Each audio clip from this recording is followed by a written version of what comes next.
The Reserve Bank moves quickly to allay fears that the banking crisis in Europe and North America is about to hit Australia. Gold stocks soar as investors become more risk-averse, and more than two-thirds of mortgage holders rolling off fixed-rate loans are finding new lenders. It's Tuesday, the 21st of March, 2023. Welcome to Fear and Greed, Australia's most popular business podcast. I'm Michael Thompson, and good morning, Sean Aylmer. Good morning, Michael. Sean, after the show, you have an interview today with Daniel Moss, a market analyst at Vantage Markets. Yes, we do, Michael. We have a great chat about what's going on with the UBS Credit Suisse deal, what's going on in US regional banks, and what it means for Australia. There is so many moving parts to this story that, who knows whether it'll be the same in a week. But Daniel's an expert in it, and he gives us his insights into what he thinks will happen. Yeah, it is a great one for investors. Definitely worth sticking around for this morning, Sean. The main story this morning is, of course, linked to all of that because the Reserve Bank has moved quickly to basically reassure investors that Australia's banking system remains strong after the collapse and rescue of one-time European banking giant Credit Suisse. Yes, the Reserve Bank's Assistant Governor, Chris Kent, yesterday said the Reserve Bank was kept informed of events over the weekend and that the current financial crisis is one of the many things the Central Bank Board will take into account when it makes its decision next month on interest rates. Kent called for perspective around what's going on, saying the banking sector is in much stronger shape globally than it was 10 years ago, and regulators, markets and banks have put a lot more capital in place. He said the collapses in Europe and North America reflected a few institutions that were poorly managed and did not meet high enough standards. In contrast, Australian banks are unquestionably strong and liquid, he said. So where then, Sean, is the crisis playing out in Australia? Well, look, anyone who wants to get a loan is going to find it just a touch harder because banks will be taking a very, very close look at credit quality. The Reserve Bank will certainly be keeping in mind what's going on overseas when it deliberates on interest rates next week. The Credit Suisse disaster adds to the case to pause rate rises. The converse of that, funnily enough, is that banks make more money when rates are rising. And now is actually the time you want the banks to be making money, at least in a broad economic sense. You want the banks to be making money right now, so a rate rise might be a good thing. Corporate activity might take a hit. The biggest upcoming float is that of Virgin, the airline. Now, there was plenty of chat yesterday, though, that while it isn't in peril, it could be delayed because of the instability in markets. Certainly, financial markets remain skittish. The local share market yesterday closed down 1.4% to 6,899 points. And really, apart from the gold companies, no one did very well. Macquarie Group, which is highly leveraged to international financial markets, closed down 4.5%. The local retail banks were mixed. National Australia Bank and ANZ were both down 1.5%, while Commonwealth Bank and Westpac were down around 0.5%. Where it's hitting hardest is on the companies that rely on the global economy. What's happening in Europe and to a lesser extent at US regional banks could well push the global economy, including the US, which of course is the world's largest economy, into a recession. That's the consensus view among economists, though most say it won't be a deep recession. As a result, commodity prices have fallen. Also, the share prices of some of Australia's really big companies that are exposed to the global economy. So, yesterday, a bunch of companies performed poorly, among them Fortescue Metals, Woodside Energy, QBE Insurance, South32, Brambles, Cochlear, etc. That's where it's really hitting the local economy. There is so much going on, Sean. It's worth a closer look just for a moment, though, in particular at the takeover of Credit Suisse by arch rival UBS, because that in itself is extraordinary. UBS is buying Credit Suisse for 3 billion Swiss francs, a 60% discount to its market value. Yes, it just demonstrates how fragile the global financial system is right now. The comment from UBS chair Colm Kelleher summed it up pretty well, and I quote, "It's a historic day in Switzerland and a day, frankly, we hoped would not come." He doesn't exactly sound like a victor, Michael, does he? No, he really doesn't, does he? Does not sound like he wants to be in that position. No, look, regulators forced the deal and a bunch of investors suddenly found that the bonds issued by Credit Suisse, these are the IOUs they'd made, were worthless. So holders of shares in Credit Suisse took a big haircut, but holders of what's known as hybrid bonds took a total shave.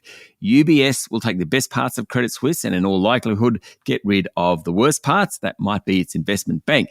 There's a second part of this story as well. The central banks of the United States, Canada, Japan, Europe, England, and Switzerland got together and said they'd band together to boost liquidity. Just make sure there's enough money flowing in global economies for banks to access. Banks need to access funds to lend. Otherwise, everything dries up, the banking system fails. Liquidity is all important, and the central banks are desperately trying to avoid a drying up of liquidity. It has been a pretty amazing 2 weeks in global financial markets, Michael. You can say that again. This has just been so incredible and well done, Sean, on explaining all of that, because there's a lot to get your head around. So thank you. And I followed every single word of it. And I even took notes. If you wanted to test me now, I reckon I could pass. Maybe tomorrow. Oh, good. I'm so glad you didn't take me up on that offer just then.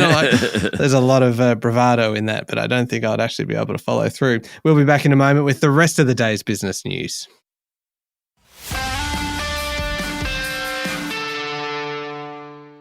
Sean, Parliament was back in session yesterday and will be again next week. It's the final sitting weeks before the federal budget, and not surprisingly, the AUKUS deal to buy submarines got a bit of an airing. The gist of the government's rhetoric yesterday was that Australia needs to be able to operate long-range nuclear-powered submarines to protect its trade routes. It's quite interesting how the government's push on this has changed over the last 4 or 5 days. It's suddenly become all about trade. When it came to questions from the opposition, they were quick to raise power prices, pardon the pun, with opposition leader Peter Dutton asking Anthony Albanese to name one suburb where power prices have fallen since the 2022 election. Remember, that was an election promise. Slightly ironic, I reckon, Michael, that Labor's boasting its defence credentials and the Libs are boasting about their cost of living credentials. Who would have thought? The entire world has gone topsy-turvy here, Sean. It certainly has. Otherwise, Mr. Albanese said his Indian counterpart, Narendra Modi, will travel to Australia for the next Quad Leaders Summit in May, and he expects the two countries to conclude a comprehensive economic cooperation agreement by the end of the year. Both the Prime Minister and Mr. Dutton paid their respects to ADF personnel on the 20th anniversary of the invasion of Iraq. It actually came as a former Special Forces soldier was arrested over an alleged war crime in Afghanistan in the first case to emerge from a specially established investigation agency. Sean, diagnostic testing business Australian Clinical Labs has launched an off-market buyout offer for much bigger rival Helios in a deal that would create the nation's largest pathology provider. You know that you're going to get a bit of a lesson on this one, don't you, Michael? I mean, off-market. You can't throw terms like that around without expecting me to get a bit excited. It worries me that anything that I say excites you, but please, I'm looking forward to the lesson. Please go on. Okay. I mean, it's not quite David buying Goliath, but it's sort of like the number 2 player buying the number 1 player. Normally you'd think it'd be the other way around. So keep that in mind here. So you need something that sounds less impressive than David buying Goliath. Like if there was like a Hank, it's like Hank buying Goliath. Hank is kind of Goliath's slightly smaller brother. Is that right? No, I made it up, but yeah, right. So this is a textbook case of Hank buying Goliath. Please go on. Yes, absolutely. So the proposed merger between the two pathology providers is proposed to be done off market. Now that's when the bidder, in this case it's ACL, makes individual offers directly to Helios shareholders. There normally isn't much of a premium involved, and if successful, Helios shareholders would own 68% of the new company, while ACL shareholders, remember that's the bidding company, just 32%. That very much reflects the respective market capitalizations of the two companies. Helios at the moment, or yesterday, was worth about 1.6 billion and ACL 726 million. ACL said the two companies have the potential to be worth significantly more together than as standalone entities. Now, a combined company would create Australia's largest pathology provider, many more approved collection centres nationally than anyone else. Both stocks' share prices yesterday, but particularly Helios's share price, hard to say Helios with the apostrophe S, Michael. Helios's? Helios's. It's actually not that difficult, Sean. It's really not hard. Heliuses. How do you spell that, Michael? With an apostrophe. But this is... So it's Helius apostrophe. Is there another S or not? Well, it really kind of seems to come down to almost kind of preference and also different conventions in different places. Funnily enough, I have tried to avoid, in kind of writing books and things, I've now tried to avoid any names that end in S, just so I don't have to have this disagreement with people in different markets over whether there should be an apostrophe, an S after the apostrophe or otherwise, because it changes depending on who you ask. That's really fascinating. Wow. So, I think the nuns that taught me back in Orange at the local Catholic school, they would have an answer for you, Michael. They were spectacularly good at grammar. Were they correct, though? Well, I just assumed so. I was too scared to say otherwise. But you are not going to question a nun now, are you, Sean? No, we're definitely not. Anyway, the upshot of all this, back to pathology providers, Helius apostrophe, or Heliuses, we're not sure, share price jumped 8%. That was quite a detour we took there when you think that we started with Helius and David trying to buy Goliath, or Hank trying to buy Goliath. Hank got a run in there. Yeah. Yep. Then via the nuns of Orange, all the way back through to the share prices of the two companies rising yesterday. We should move on. The gold diggers, Sean, have done pretty well in recent weeks. The price of the metal heading towards $2,000 an ounce. Yes, nothing like a financial crisis to help gold stocks. The price of gold is close to 12-month highs on the back of the Credit Suisse and US regional bank disasters, as well as fears of recessions in major markets. Now, number two player Northern Star jumped 8.5% yesterday to $11.78. It's up nearly 70% since late September, which was its most recent low. In contrast, the price of gold is only up about 20%. Yesterday, Gold Road Resources jumped 10%, while De Grey Mining and Perseus Mining were both up 9%.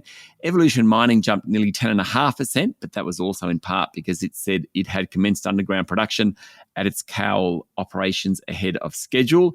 Newcrest Mining, of course, is the market leader. It's up 60% since September, including another 5% yesterday to $25.50. But it's also received a takeover offer from US-based giant Newmont Resources, so it's not really fair to throw that in as a comparison.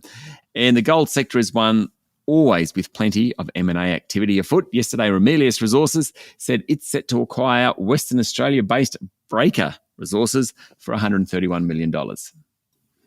Sean, this is interesting. Holders of fixed-rate mortgages whose terms are expiring are shifting to other banks, really highlighting the competitiveness in the mortgage market at the moment. A little self-interest here, Michael, because my loan does roll off in a few months' time. So it was interesting. We had a great interview last week with our mortgage broker friend, Graham Holm, and he said it was very important if you're rolling off a fixed-rate mortgage to find out what sort of variable rate your lender was putting you on, what the product was, and to certainly shop around. And that's what people are clearly doing. Now, 70% of bank customers whose fixed rate mortgages expired in the past 6 months refinanced with another bank, according to analysis by the Australian Banking Association. On average, 2,370 people are refinancing their mortgage every working day. I think that's an incredible amount of people. And of the 309,000 mortgages refinanced over the last 6 months, only 94,000 refinanced with their existing lender. There's fierce competition for the mortgages of people rolling off low-rate fixed loans. Now, according to the Financial Review, the ABA submission to the Senate Select Committee on Cost of Living says there is no mortgage cliff coming because people will progressively roll off fixed-rate loans over a 2-year period. More of a very steep downward slope rather than a cliff, I think is what they're saying.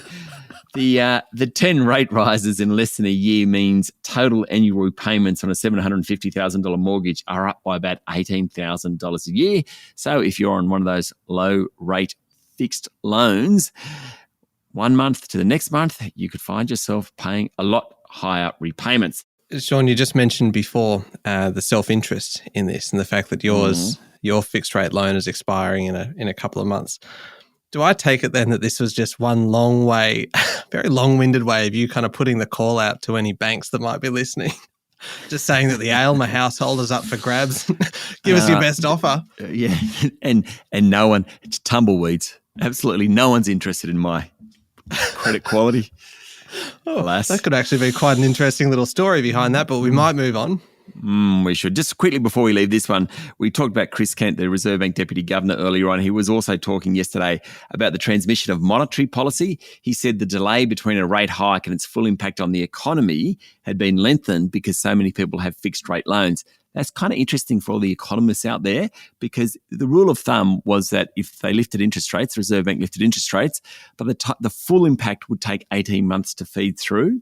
However, what he's saying is it's sort of taking up to 2 years. It takes much longer. What I'm worried about there, and I'm off here now, what I'm worried about there is that impact of interest rates and the 10 interest rate hikes we've had still has a long way to play out, which isn't necessarily good news. No, it's not. Sean, final one before we move to international news. Latitude Financial has updated the market on what's happened following its cyber attack last week. Yes, the lender said it isn't able to onboard new customers because it is isolating some of its technology platforms. It confirmed that around 330,000 customers and applicants have had their personal information stolen. 96% of the stolen information was copies of driver's licenses or driver license numbers. Less than 4% was copies of passports or passport numbers, and less than 1% was Medicare numbers. All right, looking overseas now, and riots continue across France as protesters vent their frustration at President Emmanuel Macron's move to bypass Parliament and raise the country's retirement age. Yeah, so hundreds of people were arrested across the country over the weekend. On Saturday, 70,000 protesters marched in a show of anger against the reforms, according to the Interior Ministry. Over 3 days, there's been 540 arrests, and in Paris, water cannons were used and some metro stations were closed, according to the Financial Times. Now, remember, Macron last week used a special constitutional power to push through a very unpopular plan to raise the retirement age by 2 years to 64 without a parliamentary vote. What I find interesting, France is known for its inflexibility around Labor policies. They're trying to get the retirement age from 62 to 64. We've already got it to 67 and pushing beyond that. It'll just be interesting how it plays out. Got to love the French. They love a good protest. The water cannons. And I kind of picture this as people in that age range as being the ones who are protesting, kind of approaching 64. And so you get kind of 62-year-olds and 63-year-olds out there protesting, and they busted out the water cannons. Yeah, the grey-bearded sandal wearers out there, and suddenly the water cannons are on them. Yeah, blast them off the street. Jeepers. Sean, Chinese President Xi Jinping is kicking off a 4-day state visit to Russia just days after Vladimir Putin was hit with an international warrant for alleged war crimes in Ukraine. Yes, it's a fine line for China. Certainly Xi's visit gives legitimacy to Russia's invasion of Ukraine, and Xi will be under pressure to provide military hardware. But he also knows that China needs trade with the rest of Europe as Beijing tries to reboot the world's second largest economy, so he won't want to be providing too much direct support to Russia. There's also a chance that after the visit, Xi will call Vladimir Zelensky, the Ukrainian president. Of course, that would be a coup for Ukraine. We'll just see how that one plays out. Meanwhile, Vladimir Putin travelled to occupied Ukrainian territory over the weekend. Finally, Sean, a bunch of big US companies are now encouraging staff to come back to the office, with Meta Platforms, the owner of Facebook, leading the way. Yes, so Chief Executive Officer Mark Zuckerberg is encouraging staff to find more opportunities to work with your colleagues in person. According to Bloomberg, Meta is the latest high-profile company to walk back lenient work-from-home policies. Others that have done it include Amazon, Starbucks, Walt Disney Company. It comes as office occupancy across the US finally broke 50% for the first time since the pandemic began. Already plenty in the financial services sector, including JP Morgan Chase, Goldman Sachs and Morgan Stanley, have mandated a certain number of days in the office. Just very interesting that the big tech companies are going down that path now. You would think that of all companies that would encourage people to meet like in the metaverse, that Meta would be doing that. Oh, yes. I haven't thought of that. That is so true. It's an interesting observation there to finish on. Probably my high point of the show, really, and I brought it right at the very end.